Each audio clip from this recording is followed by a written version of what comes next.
Hayig soon, maayong adlaw o maayong gabi.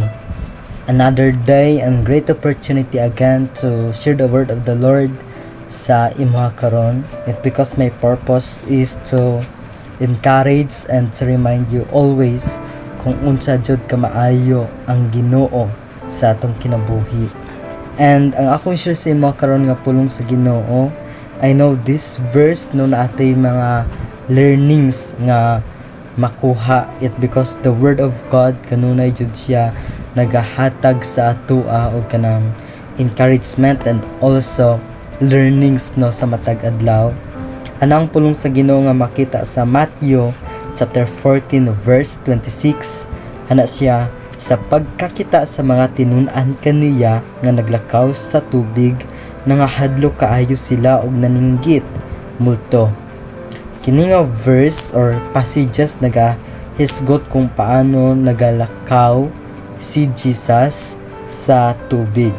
In verse 26 nga akong i-share sa inyo karon, no, ginapasabot niya ang mga apostol ni Jesus no sa pagkakita nila kang Jesus nga milakaw siya sa tubig, nahadlok sila, no, naninggit sila it because ang ilahang kanang panghuna-huna si Jesus is multo.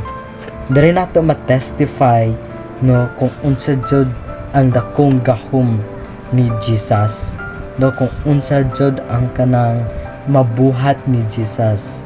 It means everything no kaya mabuhat ni Jesus.